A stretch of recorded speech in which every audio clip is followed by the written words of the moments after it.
mayroong grupo, mga tao sa analysis ko na lumapit na kay Maricel at yung may pananakot.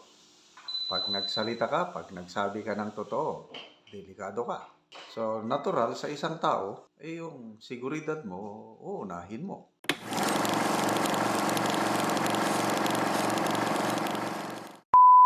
Magandang araw mga kaibigan. Okay, so bukas na po ang hearing sa Senado May 7. At kinonfirma na ni Senator Bato na mag-attend si Ms. Maricel Soriano. So ano ang aasahan natin kay Ms. Maricel? Ang una kong vlog, kapag sabi ako na mayroong grupo, may mga tao sa analysis ko na lumapit na kay Maricel at yung may pananakot. Pag nagsalita ka, pag nagsabi ka ng totoo, delikado ka. So, natural sa isang tao, yung seguridad mo, uunahin mo. Kaya ang una kong assessment dyan is mag-deny lang Ms. Maricel Soriano.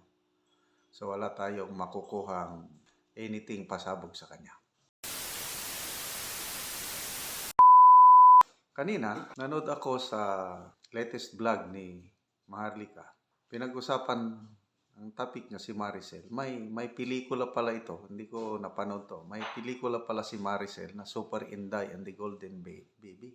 So, ang punto ni Maharlika doon is kung sakali man na magsabi ng totoo si Miss Maricel Soriano, nako, magiging superhero siya, Super Inday. Kasi yung pelikula na yun is parang superhero si Maricel Soriano. Tagapagligtas. Kaya ang panawagan ni Maharlika is pagdasal natin si Miss Maricel Soriano na magkaroon siya ng enlightenment sa buhay. Na kunin niya itong pagkakataong ito. Tingnan mo, parang negative na nangyari sa kanya kasi nga nasira ang kanyang career sa showbiz dahil dito. So, hindi niya akalain na mauungkat pala after more than 10 years, mauungkat. So, ngayon, nalalagay na naman siya sa limelight. So, pwede niyang gawing opportunity ito to correct, to be a role model. Ganon yung punto ni Maharlika. And I agree. Kaya, walang imposible sa dasal. Okay? Let's join Maharlika in praying for enlightenment for Miss Maricel Soriano na tumayo siya sa katotohanan. Tumayo siya para sa kapakanan ng bayan. Kasi ang nakataya dito, ang kinabukasan ng ating bansa, ang mga anak, mga apo natin. Kasi droga na ito. Ang issue is droga. Ang issue, ang presidente noon gumagamit ng droga. So, totoo o hindi? Ganun lang yun eh.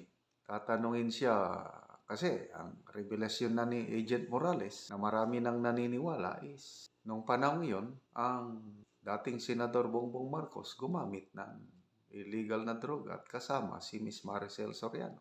So, tatanungin, totoo ba? May ganito? So, pwede yung hindi.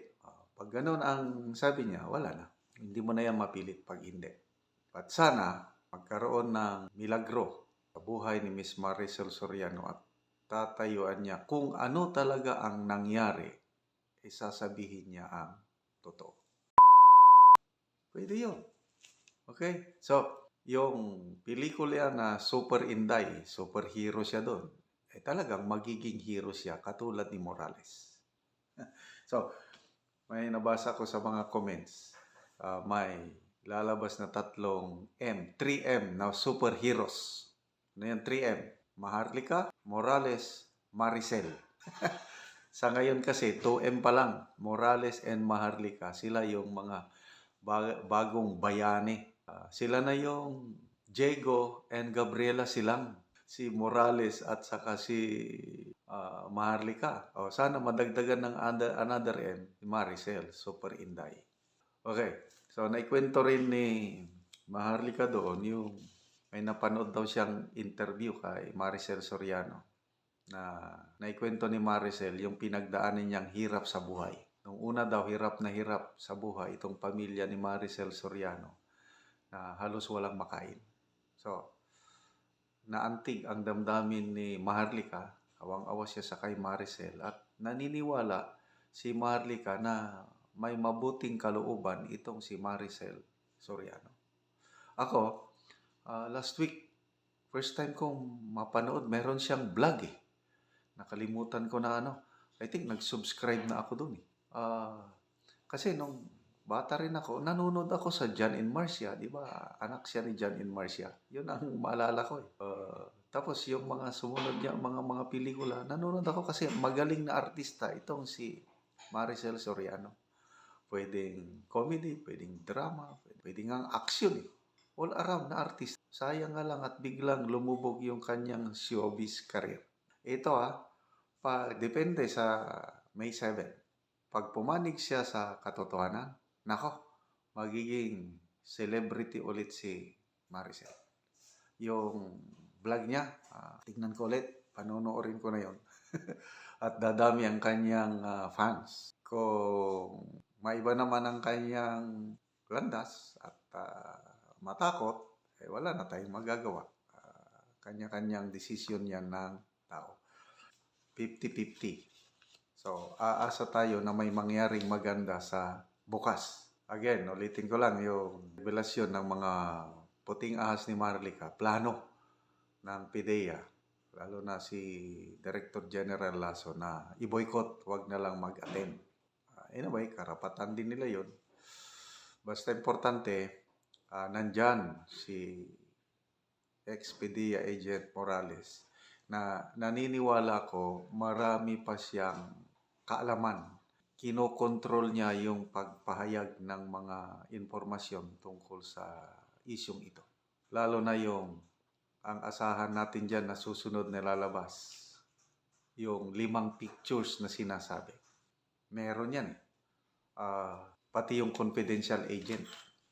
Ayaw niyang mapag-usapan yung detalye sa confidential agent dahil sabi niya, mamamatay. Papatayin yan pag sabihan ko ang detalye.